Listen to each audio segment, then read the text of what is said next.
तो लोकसभा चुनाव के मद्देनजर भाजपा हर जाति को साधने की कोशिश में जुटी हुई है। ऐसे में ताजनगरी में कोठी मीना बाजार मैदान में भाजपा अनुसूचित मोर्चा के राष्ट्रीय अधिवेशन महासम्मेलन का आयोजन हुआ, जिसमें सीएम योगी आदित्यनाथ, भाजपा के राष्ट्रीय अध्यक्ष जगत प्रकाश नड्डा यानी कि जेपी नड्डा, सीएम योगी यहीं से आगरा की 5,198 करोड़ रुपए की 124 विकास परियोजनाओं का लोकार्पण और शिलान्यास करते हुए आगरा को सौगात देते नजर आए।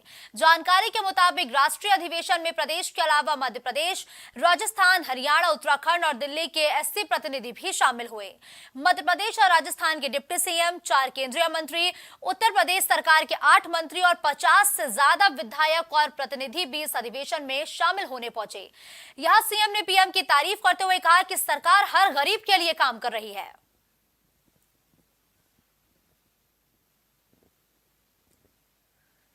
तो दलितों को साधने की कवायद लगातार बीजेपी करती हुई नजर आ रही है। इसी बीच अनुसूचित जाति महासम्मेलन का आयोजन आज ताजनगरी आगरा में किया गया और ताजनगरी आगरा में इस सम्मेलन की बहुत बड़ी वजह भी है, क्योंकि दलितों की राजधानी कहते हैं ताजनगरी आगरा को, और यही वजह है कि जब दलितों को साधना हो तो भारतीय जनता पार्टी कोई भी कोर कसर नहीं छोड़ना चाहती है। क्योंकि अगर आंकड़ों पर एक बार फिर गौर किया जाए तो 22% दलितों की आबादी है यूपी में, और इन 22% दलितों को साधने के लिए बीजेपी लगातार पश्चिमी यूपी में फोकस कर रही है। चूंकि अगर हम दलितों की बात करें, पिछड़ों की बात करें, तो ये शुरुआत से ही बसपा का कोर वोटर माना जाता है।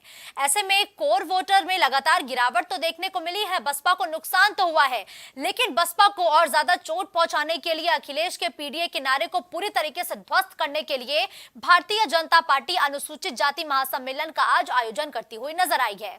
इस दौरान सूबे के मुखिया सीएम योगी आदित्यनाथ ने प्रधानमंत्री मोदी की तारीफ की है और साथ ही यह भी बताया है कि इन 9.5 सालों में प्रधानमंत्री नरेंद्र मोदी के शासनकाल में किस तरीके से पिछड़ी और अनुसूचित जातियों का ध्यान रखा गया है और कैसे उनको योजनाओं का लाभ पहुंचाने का काम भारतीय जनता पार्टी ने किया है।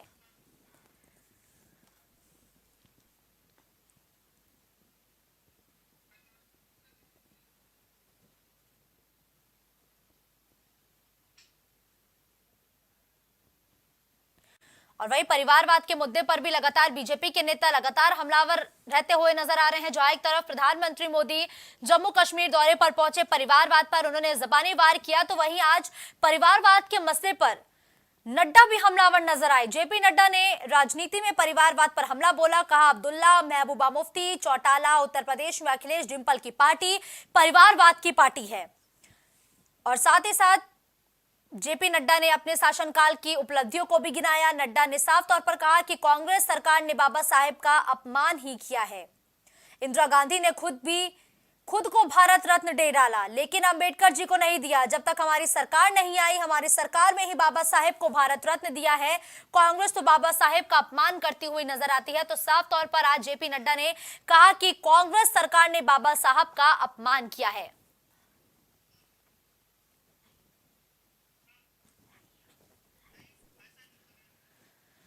तो जीशान इस खबर पर ज्यादा जानकारी के साथ हमारे साथ इस वक्त जुड़े हुए हैं। जीशान, देखिए, आज दलितों को साधने के लिए भारतीय जनता पार्टी ने आगरा में कवायद की है और आज अनुसूचित महासम्मेलन का आयोजन किया गया है। इससे आगरा की फिजा कितनी बदलेगी और इस महासम्मेलन का आसपास की लोकसभा सीटों पर कितना असर पड़ सकता है? जीशान, देखिए, बिल्कुल मैं आपको बता दूं, जो भारतीय जनता पार्टी है,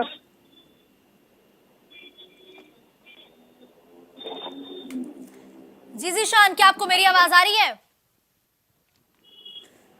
जीशान से दोबारा संपर्क स्थापित करने की कोशिश करेंगे, लेकिन देखिए, यूपी में दलितों का किसको मिलेगा साथ, ये सवाल बड़ा है, क्योंकि लगातार पिछड़ों, अनुसूचित जाति, ओबीसी, एससी, एसटी को साधने की हर एक पार्टी कोशिश कर रही है। अखिलेश यादव पीडीए का नारा बुलंद करते हुए चल रहे हैं। मायावती अपने कोर वोटर्स को एक बार फिर से अपने खेमे में लाने की कोशिश कर रही है। तो वही अगर भारतीय जनता पार्टी की बात करें तो भारतीय जनता पार्टी ने आज अनुसूचित जाति महासम्मेलन का आयोजन आगरा में किया। इस दौरान वो कांग्रेस पर भी हमलावर नजर आए। वापस जीशान हमारे साथ जुड़ चुके हैं। जीशान, क्या आपको मेरी आवाज आ रही है? जी बिल्कुल, देखिए जीशान, आज अनुसूचित जाति महासम्मेलन का आयोजन भारतीय जनता पार्टी ने आगरा में किया। इससे क्या कुछ फर्क पड़ेगा और क्या चुनावी माहौल बीजेपी के पक्ष में जाता हुआ नजर आएगा? और साथ ही साथ जीशान, एक सवाल बहुत बड़ा है कि आगरा में ये सम्मेलन भले ही हुआ है, चूंकि दलितों की राजधानी कहते हैं आगरा को, इस महासम्मेलन का असर आसपास के और कितने लोकसभा क्षेत्रों में पड़ सकता है?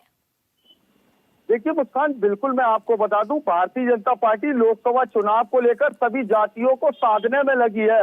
वहीं हम आगरा की बात करें, ताजनगरी आगरा को दलितों की राजधानी कहा जाता है, क्योंकि बड़ी संख्या में यहाँ पर दलित वोटर है। इसी को लेकर भारतीय जनता पार्टी के राष्ट्रीय अध्यक्ष जेपी नड्डा ने जो अनुसूचित जाति के महासम्मेलन है उसको आगरा में आयोजन किया है। आगरा से इसकी शुरुआत की गई है।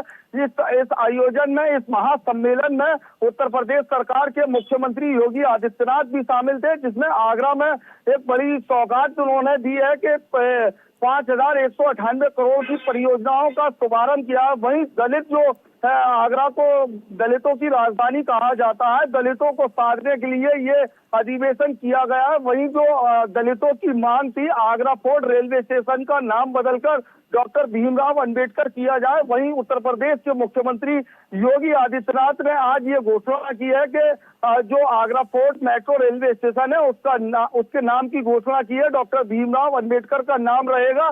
तो कह सकते हैं कि दलितों पर बड़ा इसका प्रभाव पड़ेगा, लेकिन कहीं ना कहीं जो ताजनगरी आगरा के वोटर है वो अभी असमंजस की स्थिति में है, क्योंकि भारतीय जनता पार्टी का लगातार 3 बार से यहाँ पर सांसद भी जीतते आए हैं, लेकिन बड़ी संख्या में मुस्लिम समाज के अगर वोटर की बात करें और दलित समाज के वोटर की बात करें तो बड़ी संख्या में यहाँ पर वोट है। लेकिन बहुजन समाज पार्टी को भी इसका कभी फायदा नहीं हुआ आगरा से, क्योंकि कभी सीट नहीं निकल पाई और भारतीय जनता पार्टी लगातार यहाँ पर 3 बार से अपना सांसद जीतते आए हैं और भारतीय जनता पार्टी आगरा में काबिज है। जी बिल्कुल, देखिए जीशान, लगातार भारतीय जनता पार्टी के प्रत्याशी ही इस सीट से जीतते आए हैं, लेकिन इस बार अखिलेश यादव भी पीडीए का नारा बुलंद करके चल रहे हैं। हर एक रैली में वो पीडीए का जिक्र करते हैं, सार्वजनिक मंच से वो पीडीए का नारा बुलंद करते नजर आते हैं।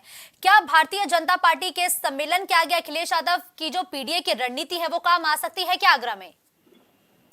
देखिए बिल्कुल मैं आपको बता दूं, 2022 का चुनाव, विधानसभा चुनाव हुआ था, तो वहीं ताजनगरी आगरा में अखिलेश यादव और राहुल गांधी की जोड़ी देखी गई थी। वहीं अगर हम पीडीए की बात करें तो भारतीय जनता पार्टी के यहाँ पर बड़ा दबदबा है, क्योंकि भारतीय जनता पार्टी ने ताजनगरी आगरा में अनेकों काम किया है। वहीं हम आपको बता दें कि कल जो देश के प्रधानमंत्री हैं नरेंद्र मोदी, उन्होंने आगरा को एक बड़ी सौगात दी थी, क्योंकि 2014 में प्रधानमंत्री नरेंद्र मोदी ने ताजनगरी आगरा से ही चुनाव की शुरुआत की थी, क्योंकि आगरा भारतीय जनता पार्टी के लिए लक्की साबित होता है। आज भी जो राष्ट्रीय अध्यक्ष है जेपी नड्डा, उन्होंने भी ताजनगरी आगरा से शुरुआत की है और ताजनगरी आगरा के वासी है उनको उत्तर प्रदेश के मुख्यमंत्री योगी आदित्यनाथ ने जो वादे किए थे वो वादों पर अमली जामा भी पहनाया है। वहीं मेट्रो का जो बड़ा प्रोजेक्ट है काफी लंबे समय से चल रहा था, ताजनगरी आगरा के लोगों को काफी लंबा इंतजार रहा इसका, लेकिन कल प्रधानमंत्री नरेंद्र मोदी ने वर्चुअली जुड़कर मेट्रो की सौगात दी है। जी बिल्कुल ठीक है, धन्यवाद जीशान इस खबर पर हमारे साथ जुड़ने के लिए।